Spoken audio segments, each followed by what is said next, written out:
استطاعت ہے وہ نکاح کرے، یعنی جو فائنینشلی سپورٹ کر سکتا ہے، جس کے پاس اتنا خرچہ ہے کہ معاملات کو لے کر چل سکتا ہے۔ یہ فائنینشلی میں کیوں کر رہا ہوں؟ وہ حدیث کے الفاظ اس کی حفاظت کر رہے ہیں۔ اگر کوئی شخص استطاعت نہ رکھتا ہو، اسی حدیث میں آتا ہے آپ صلی اللہ علیہ وسلم نے فرمایا، تو اس شخص کو چاہیے کہ وہ روزے رکھے۔ یہ روزے رکھنا اس کی شہوت کو ٹھنڈا کر دیں گے۔ اور اسی حدیث میں الفاظ ہیں کہ آپ صلی اللہ علیہ وسلم نے فرمایا اگر تمہیں استطاعت ہو تو شادی کرو، نکاح کر لو۔ شادی کرنا نگاہوں کو نیچا کرتا ہے اور شرم گاہوں کی حفاظت کا ذریعہ ہے۔ اور جو شادی کی استطاعت نہ رکھے، یعنی فائنینشلی، یہ تو نہیں ہے کہ وہ نہ مرد ہے، نہ مرد ہوتا تو آپ صلی اللہ علیہ وسلم نکاح کا تو نہ کہہ رہے ہوتے۔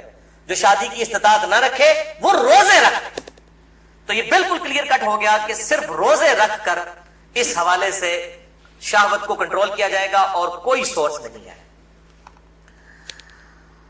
اور بھائیو، سوشل میڈیا کے اعتبار سے جو آج کل فتنہ اٹھا ہے، یعنی کمیونیکیشن گیپ ختم ہو چکا ہے فیس بک، یوٹیوب کے ذریعے۔ یعنی پہلے زمانوں کے اندر تو اگر کوئی لڑکی لڑکا آپس میں کسی اعتبار سے رابطہ بھی کرنا چاہتے تھے تو کوئی رابطے موجود نہیں ہوتے تھے، لیکن سوشل میڈیا اتنا بڑا فتنہ ہے کہ کوئی غیر محرم مرد و عورت آپس میں رابطہ کر سکتے ہیں۔ اور میں اس پہ کہتا ہوں یہ اتنا بڑا فتنہ ہے کہ اس فتنے سے صحابہ کرام علیہم رضوان کو بھی نہیں گزرنا پڑا۔ ان پر قتال کی شکل کا فتنہ آیا، یہ فتنہ پنجابی والا نہیں ہے، یہ عربی والا آزمائش، لیکن بے حیائی کا جو طوفان بدتمیزی ہے، بلکہ صحیح سونامی جو ہے، اس کا عشر عشیر بھی صحابہ کے دور میں نہیں تھا۔ کیا اس دور کے اندر صحابہ باہر نکلتے ہوں گے تو 20 فٹ بائی 50 فٹ کی موبائل کمپنیوں کے اشتہارات لگے ہوتے تھے بے پردہ عورتوں کے؟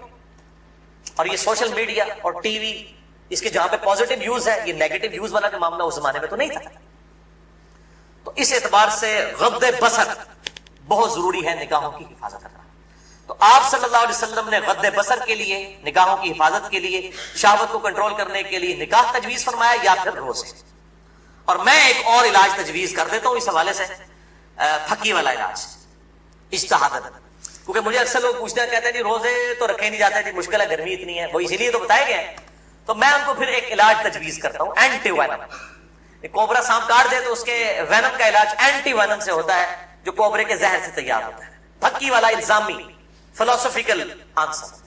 میں کہتا ہوں میرے بھائی مجھے کئی بار فون کرتے ہیں تو پھر میں ان کے ساتھ سیدھا ہو جاتا ہوں، پہلے ایک دم ان کے ہوش اڑ جاتے ہیں کہ یہ کیا کہہ رہا ہے، کہ جی بڑی کوشش کی ہے لیکن یہ بری عادت چھوٹتی نہیں ہے۔ میں کہتا ہوں جی بہت آسان طریقہ ہے میرے بھائی، روزانہ آپ نے 1 منٹ کے لیے صرف موم بتی کے اوپر نا، اس کے شعلے کے اوپر آپ نے ہاتھ ایسے رکھنا ہے 1 منٹ کے لیے۔ تو میں نے کہا انشاءاللہ آپ کی عادت چھوٹ جائے گی۔ کہتے ہیں یہ 1 منٹ کون رکھ سکتا ہے؟ تو میں نے کہا میرے بھائی 1 منٹ آپ اس کی پریکٹس نہیں کر رہے تو آپ نے تو انشاءاللہ تعالیٰ اس گناہ کی وجہ سے جلنا ہے جا کے دوزخ میں، تو آج سے پریکٹس شروع کریں۔